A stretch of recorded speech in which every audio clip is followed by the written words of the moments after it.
ఓం సదాశివసమారంభాం వ్యాసశంకరమధ్యమాం అస్మదాచార్యపర్యంతాం వందే గురుపరంపరాం. జ్యోతిషశాస్త్రాన్ని భావితరాల వారికి ప్రసాదించిన ఋషుల యొక్క పాదపద్మాలకి నమస్కారం చేసుకుంటూ, అలాగే నాకు ఈ జ్యోతిష విద్యను నేర్పిన గురువర్యులు జ్యోతిష బ్రహ్మ కీర్తిశేషులు శ్రీ ఈరంకి సూర్యనారాయణమూర్తి గారు సూర్యశ్రీ దైవజ్ఞ గారి యొక్క పాదపద్మాలకి నమస్కారం చేసుకుంటూ, ఓం శ్రీ మహాగణాధిపతి నమః, శ్రీ గురుభ్యో నమః, హరి ఓం. వీక్షకులందరికీ నమస్కారం. కన్యారాశి వారికి ఈ వారం సాధారణమైనటువంటి గ్రహస్థితి గోచరిస్తూ ఉన్నది. ప్రత్యేకించి అష్టమ స్థానంలో ఈ రాశికి కుజుడు సంచారం చేస్తూ ఉండడం, సప్తమంలో ఉండేటువంటి రాహువు, భాగ్యస్థానమందు ఉండేటువంటి రవి, ఈ మూడు గ్రహాలు ప్రధానంగా ఇబ్బంది పెట్టేటువంటి గ్రహాలు. అయితే తొమ్మిదవ కేంద్రంలో ఉండేటువంటి 9వ కోణంలో సంచారం చేస్తూ ఉండేటువంటి గురుడు, దశమ కేంద్రంలో సంచరిస్తూ ఉండేటువంటి శుక్రుడు, షష్ఠ శనేశ్వరుడు, అలాగే చంద్రుడు, ఈ గ్రహాలన్నీ కూడా కొంత సానుకూలమైనటువంటి ఫలితాలను ఇస్తూ ఉన్నాయి.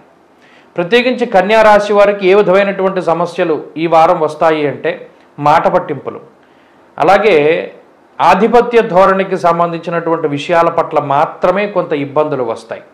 అష్టమంలో కుజుడు స్థాననాశ రుణచ్ఛేద అష్టమస్తే ధరాసుతే అంటూ ఉన్నది శాస్త్రం. అనగా కొంత రుణబాధలు అధికంగా ఉండేటువంటి పరిస్థితి. మీకు కావలసినటువంటి వస్తువును కొనుక్కోవడానికి మీ దగ్గర డబ్బులు లేకపోయినప్పటికీ అప్పు చేసి ఆ వస్తువును కొనడము, లేదా వాయిదా పద్ధతిలో ఆ వస్తువులను కొనుక్కోవడం లాంటి అంశాలన్నీ కూడా ఈ వారం కన్యారాశి వారు చేస్తారు. అలాగే కొంత అనవసరమైనటువంటి ఖర్చు ఈ వారం ఈ రాశి వారికి అధికంగా ఉంటుంది. ఆ విషయాన్ని కూడా వీరు దృష్టిలో పెట్టుకోవాలి. అంతేకాక ఆరోగ్యపరమైనటువంటి విషయాలను పరిశీలన చేసినప్పుడు ఈ అష్టమంలో ఉండేటువంటి కుజుడే వాతావరణ మార్పులకి కొంత ఇబ్బంది పెడుతూ ఉంటారు.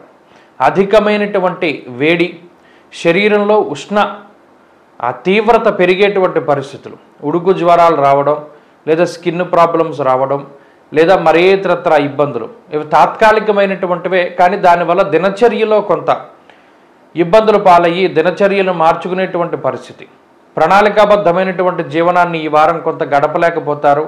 పనులన్నీ కూడా వాయిదా వేసుకుంటూ ముందుకు వెళ్ళేటువంటి పరిస్థితులు ఉన్నాయి. ఉద్యోగ వ్యాపారాల పరంగా కన్యారాశి వారికి సానుకూలమైనటువంటి పరిస్థితులు ఉన్నాయి. అనగా ఉద్యోగాన్ని కోల్పోయేటువంటి పరిస్థితులు కానీ, ఉద్యోగం మారవలసినటువంటి పరిస్థితి కానీ ఈ రాశి వారికి ఉండదు.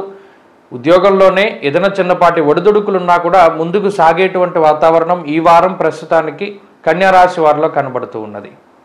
అయితే చంద్రబలం పూర్తిగా ఉన్న కారణం చేత విద్యార్థులకి ఈ వారం మానసికమైనటువంటి ప్రశాంతత దొరుకుతుంది.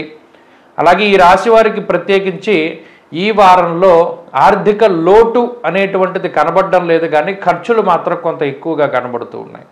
ఆ విషయం పట్ల కొంత జాగ్రత్తగా ఉండాలి. ఆరోగ్యం పట్ల శ్రద్ధ తీసుకోవాలి. అలాగే విద్యార్థులకి ఆరోగ్యం పట్ల శ్రద్ధ అవసరం. స్త్రీలకు ప్రత్యేకించి ఈ గ్రహస్థితి కుటుంబంలో ఉండేటువంటి కలహాలను తగ్గించేటువంటి విధంగా, సంబంధ బాంధవ్యాలను మెరుగుపరిచేటువంటి విధంగా సహకరిస్తూ ఉంటుంది.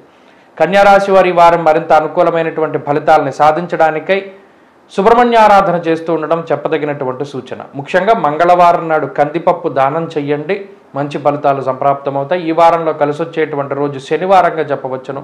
అదృష్ట సంఖ్య 8, అదృష్ట వర్ణము నీలము.